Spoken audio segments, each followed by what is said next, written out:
ଜଣେ ସାଧୁ ଗଙ୍ଗା ନଦୀ ଠାରୁ ଅଳ୍ପ ଦୂରରେ ଥିବା ଗୋଟିଏ ଛୋଟିଆ ଗାଁରେ ରହୁଥାନ୍ତି।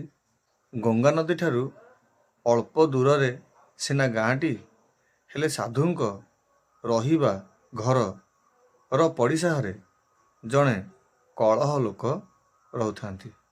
ସାଧୁଙ୍କୁ ପ୍ରତ୍ୟେକ ଦିନ ବିଭିନ୍ନ ପ୍ରକାର କଥା କହି କାର୍ଯ୍ୟରେ ବି ହଇରାଣ କରନ୍ତି। ମାତ୍ର ସାଧୁ କୌଣସି କଥାରେ ବିଚଳିତ ନ ହୋଇ ତାଙ୍କର ଭଗବାନଙ୍କ ଜପ କରିବାରେ ସ୍ଥିର ମନ କରି କଳହ ଲୋକଟିର ପଡ଼ିଶା ଘରେ ସାଧୁ ରୁହନ୍ତି। କଳହ ଲୋକଟି ବାରମ୍ବାର କଳହ ସୃଷ୍ଟି କରିବା ପାଇଁ ଚେଷ୍ଟା କଲେ ବି ସାଧୁଙ୍କ ଉପରେ କୌଣସି ପ୍ରଭାବ ପଡ଼ୁନଥାଏ। ସାଧୁ ତାର ପ୍ରତ୍ୟେକ କଳହ କାର୍ଯ୍ୟକୁ ସହିଯାଆନ୍ତି। ଫଳରେ କଳି ଆଉ ହେଇପାରେ ନାହିଁ।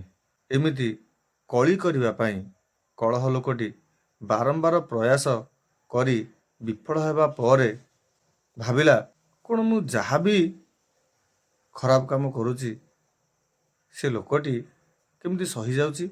ତେଣୁ ଦିନେ ସେ ଗୋଟିଏ ନୂଆ ଖରାପ କଥା ସାଧୁଙ୍କ ଉପରେ ପ୍ରୟୋଗ କରିବ ବୋଲି ନିଜେ ନିଷ୍ପତ୍ତି ନେଲା। ପ୍ରତ୍ୟେକ ଦିନ ସାଧୁ ଗଙ୍ଗା ନଦୀରେ ସ୍ନାନ କରି ଆସନ୍ତି। ଆସିବା ବାଟରେ ଗୋଟିଏ ଗଛଟିଏ ଥାଏ। ସେଇ ଗଛଟି ଉପରେ କଳହ ଲୋକଟି ଦିନେ ଜଗିକି ବସିଲା।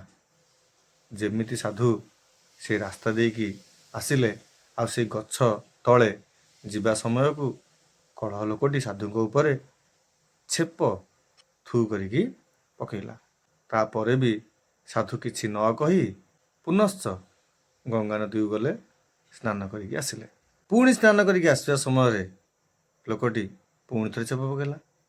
ଏହିପରି ସାଧୁ ଜଣକ ଯେତେ ଥର ଗଙ୍ଗା ନଦୀରେ ସ୍ନାନ କରିକି ଆସୁଥାନ୍ତି, କଳହ ଲୋକଟି ତାଙ୍କ ଉପରେ ଗଛ ଉପରେ ଥାଇ ଛେପ ପକାଉଥାଏ।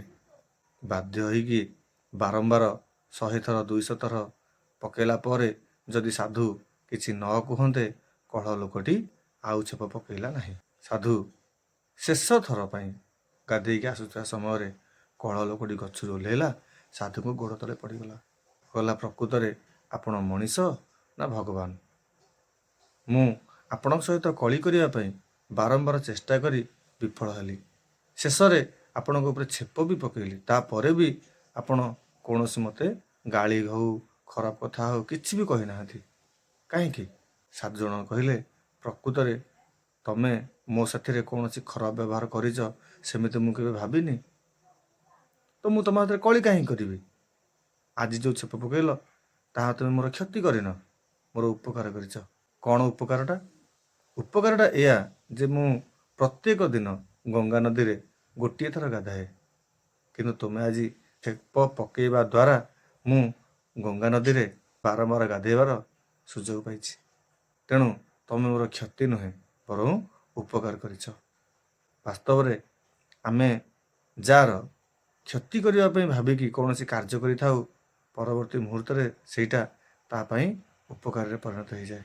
ସତ ନା ମିଛ ଭାବିକି ଦେଖନ୍ତୁ।